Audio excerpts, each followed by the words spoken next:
you get more sleep. That's honestly the best answer.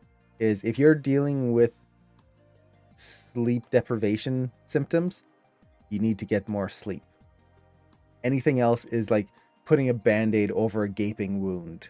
Oh sure, it'll keep it closed a little bit, but it's not going to hold and it's not going to make things better. So get more sleep in some way or another, even if it's just naps during the day. So for me, because I get up really early, and most of the time I only get like 5 to 6 hours of sleep a night, if like on a good night, what I try to do is at least once or twice a week, I'll try to aim for a full night's sleep. And then if I don't, I try to take a nap during the day at some point. Somewhere between work, I'll just sit down in a chair, read a book, and just fall asleep for a little bit. So that's the best thing to do. Catch up on the sleep some way. If you can't do that, everything else, like I said, is just a band-aid and it's not fixing the problem. You can take caffeine pills. I've done that in the past, or drink coffee, or like Monster energy drinks, that kind of stuff. But that's just bad for your health. It's going to wear you down more and more, and it's not going to solve the issues. It's going to keep you awake, but that all of the symptoms, the kind of lack of concentration, the heavy eyes, the irritability, the burnout, all of those will still keep building in the background. You're just not going to notice them as much. So yeah, just as much as you can, try to get the sleep you need. It's the best thing. Even if it's just like on your days off, making sure to just sleep as long as you can. Sleep.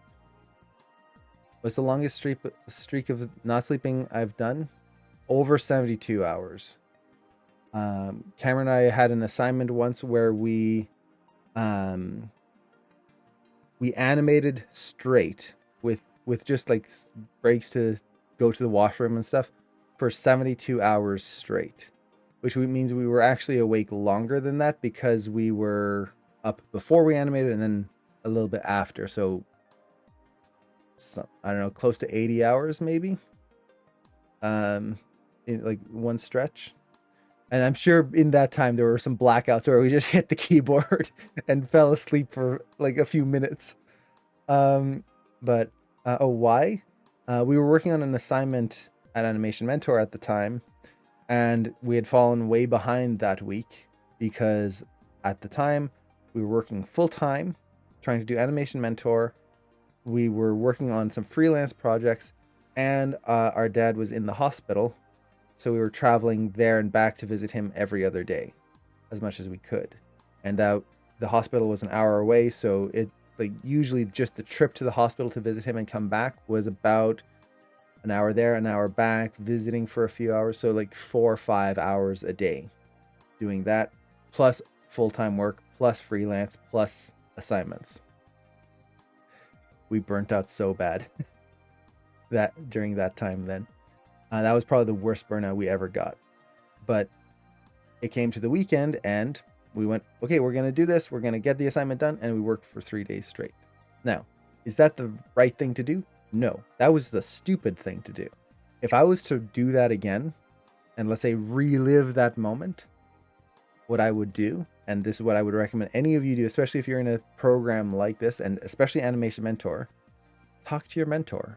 If we had talked to our mentor, the mentor very likely, I know the mentors, very likely the mentor would have just gone, take this week a little easier. Instead of doing your full shot, just do the first like 100 frames or maybe even 50 frames. Don't worry about the rest. We can catch up later. They're understanding. They know what it's like to go through life issues. They know what it's like to go through tough times. They're not expecting everyone to have to do a 600 frame shot plus deal with everything else. So talk with your mentor, talk with whoever it is, and try to find a workaround. We should have talked to our work and gone, hey, can we have fewer hours this week? something so that we weren't burning ourselves out. Because what ended up happening was, after all of that was said and done, after our dad came back from the hospital, after everything kind of quieted down, we burned out so bad. It took literally a year before I was ready to do anything again of any kind of importance. I spent a year just in a like a fugue state, barely registering what's going on, and just like absolutely done. It was not a good year. Um it wasn't worth it. I got 3 days worth of work, wowee, and I lost a year. That's not a good trade-off. I should have just talked to someone about it. I should have made compromises. I could have even asked, "Hey, my life is super busy. Can I postpone this assignment and like give me a few more days and I'll turn it in late?" Something. No, I didn't do that. Got to keep up with the deadline and not bother anyone. Because, yeah, why? So, don't just put it on yourself. Talk to people about it. And sometimes you work in an environment, or you're in an environment where people won't listen, and that sucks. That's horrible. You shouldn't be treated that way ever. But in my situation, I wasn't like that. I was in a situation where people most likely would have listened. They would have made an exception. They would have done something to help me. But of course, I don't want to bother anyone. I don't want to ruffle I or anything like that. No, people want to help. Like if I was working with someone, for example, I teach an animation mentor. If a student came to me and asked, "Hey, my family, they're in the hospital. I have to take care of them. Something's gotta, like, I gotta do something. Can you help me?" I'm not gonna go and look at them and go, "Weak, no. Ugh, why are you doing this?" No, like, I would never do that. My first instinct would be, do what you have to do. Take care of your stuff. I'll help you however I can. And most people are like that. They're not going to think you're weak. They're not going to think that you can't do it, because they're good people. So it's something that I still have a hard time getting over, that feeling of like getting in people's way, or what's the word I'm looking for?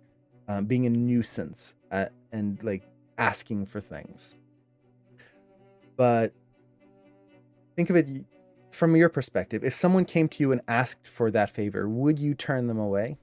Would you just bash them and go, "You're not worth my time"?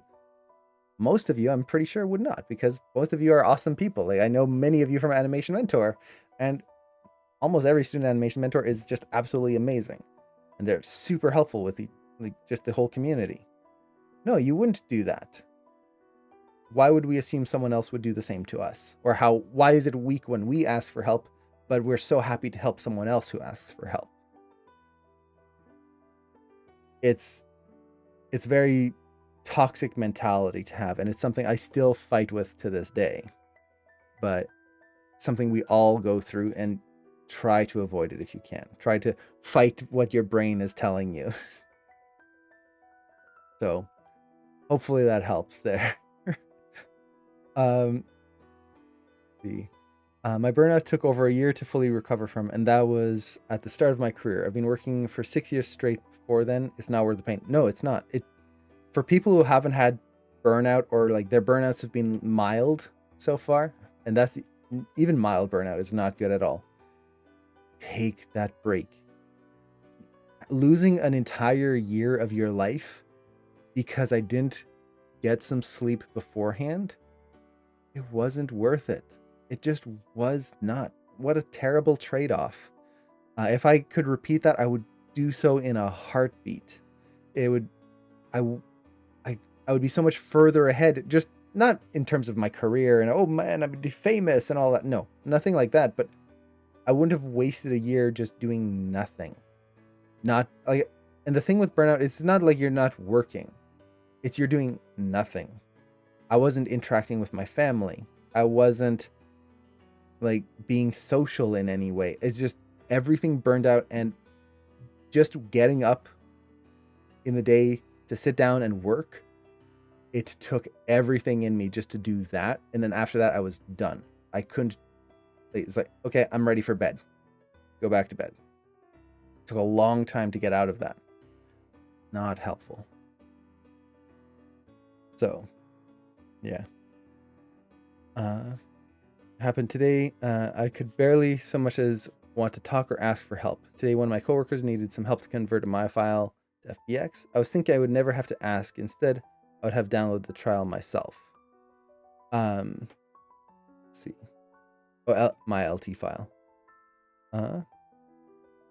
So yeah, if that's the thing, like there's a very broad difference where like there is that like we have to do things ourselves and we'll try it ourselves. But as animators, especially as professionals, we have to be okay with asking for help, because I could spend 6 hours trying to learn something and figure it out, or I could ask someone I know knows the answer and get it done in an hour, and my camera just froze. I'm just looking very curiously off to the side there. And we don't want to be the person who doesn't do any research on our own. We don't want to be the person who, like, I've got a problem. Okay, I'll just ask someone to have them fix the issue for me. No, there is still that troubleshooting that we should be doing on our own a little bit. We should kind of explore the area, the issue, the problem, but we shouldn't be averse to asking for help and getting assistance on things either. It makes life so much better. Yeah, exactly, Keegan. Some people even recognize asking for help as a strength. If I was running my own animation studio, or if I was leading a team, or in the teams that I have led, I love it when people ask for help. Neighborhood disc jockey, thank you so much for the sub. I really appreciate that. Thank you so much. But yeah, it's I look for people who ask for help. Now again, there's that fine line. People should be putting the work to solve the issue themselves, but you have the two extremes. Someone who will ask for help for everything without putting any work in themselves, that's not good. Someone who never asks for help and just does everything themselves, even though it'll make everything take twice as long or 3 times or 4 times as long, and they don't do any. They just sit in their own bubble. That's not good either. We're looking for that middle ground.